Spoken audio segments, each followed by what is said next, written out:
Assalamualaikum warahmatullahi wabarakatuh. Selamat pagi, siang, sore, dan malam teman-teman semua. Kami dari kelompok 6 dengan anggota Latifah Aninda Kusuma dengan NIM 056 dan rekan saya Roifa Fadri dengan NIM 075 akan membahas tentang perbandingan penerapan Payment for Environmental Service atau PES pada ekowisata studi kasus Costa Rica dan Selandia Baru. Next. Jasa lingkungan memiliki peran penting dalam menjaga keseimbangan ekologi dan mendukung kesejahteraan masyarakat. Namun, tingginya tekanan terhadap sumber daya alam mendorong perlunya pendekatan berkelanjutan, seperti ekowisata. Skema Payment for Environmental Service atau PES menjadi mekanisme insentif yang efektif untuk mendukung pelestarian ekosistem sambil memberikan manfaat ekonomi. Costa Rica dan Selandia Baru menjadi contoh dua negara dengan pendekatan berbeda dalam penerapan PES pada sektor ekowisata. Studi ini penting dilakukan untuk memahami strategi, tantangan, dan potensi dari masing-masing pendekatan dalam upaya konservasi berbasis pasar. Next. Yang pertama yaitu skema pembayaran. Di Costa Rica ini memiliki skema pembayaran jasa lingkungan yang termasuk pengurangan emisi karbon dari hutan konservasi. Skema ini didukung oleh kebijakan fiskal seperti pajak bahan bakar fosil. Sedangkan Selandia Baru memiliki emissions trading scheme atau yang mengatur perdagangan karbon, namun penerapannya di sektor ekowisata masih terbatas. Next. Untuk pihak yang terlibat dalam PES di antara dua negara ini, yaitu yang pertama Costa Rica, pemerintah atau FONAVIFO, pemilik lahan, masyarakat lokal, sektor swasta, dan lembaga donor internasional. Sedangkan Selandia Baru memiliki pihak terlibat di antaranya pemerintah, Departemen Konservasi, Komunitas Maori, QIII, National Trust, sektor swasta, dan operator ekowisata. Next. Untuk mekanisme pembayaran PES di antara kedua negara ini, yaitu yang pertama, untuk Costa Rica, pemilik lahan yang menjaga hutan menerima kompensasi finansial dari FONAVIFO berdasarkan kontrak sukarela. Dana berasal dari pajak bahan bakar dan bantuan internasional.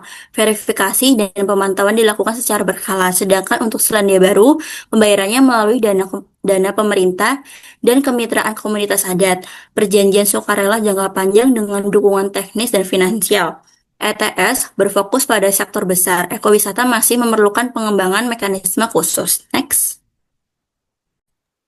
Kemudian dari segi bentuk pembayaran untuk Costa Rica sendiri, ini kompensasi finansial langsung yang kinerjanya secara berkala kepada pemilik lahan. Kemudian untuk Selandia Baru, dana langsung, bantuan teknis dan perjanjian konservasi sukarela jangka panjang. Untuk durasi mekanisme pembayaran ini sendiri dari Costa Rica yaitu kontrak sukarela dengan jangka waktu tertentu, biasanya beberapa tahun dengan kewajiban pengelolaan selama periode pembayaran. Kemudian untuk durasi mekanisme pembayaran dari Selandia Baru yaitu perjanjian sukarela jangka panjang, seringkali berlangsung bertahun-tahun atau permanen melalui perjanjian konservasi. Keuntungan dan kelemahan dari aspek pembayaran PES dari Costa Rica dan Selandia Baru yaitu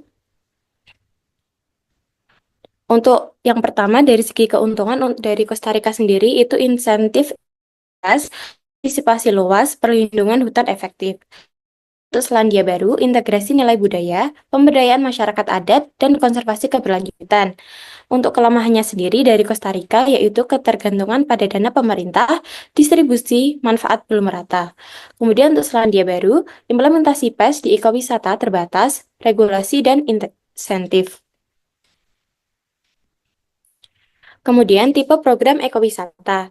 Untuk Costa Rica sendiri, ekowisata berbasis konservasi hutan tropis, mengamati burung, trekking di Taman Nasional, dan suaka satwa liar.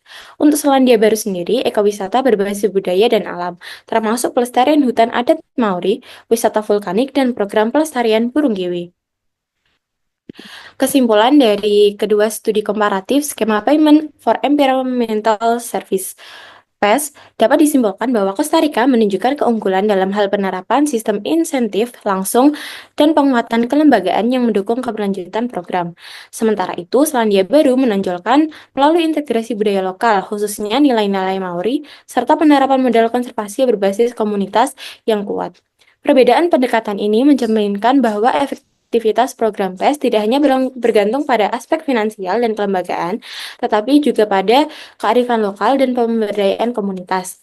Kedua model tersebut memberikan pembelajaran penting bagi negara lain dalam merancang dan mengimplementasikan program PES yang adaptif, efektif, dan serta keberlanjutan di berbagai konteks sosial ekologis. Kemudian, berikut merupakan daftar pustaka yang kami ambil dalam studi kasus kali ini. Jika ada pertanyaan, bisa ditulis di kolom komentar ya, teman-teman. Sekian dari kami. Wassalamualaikum warahmatullahi wabarakatuh.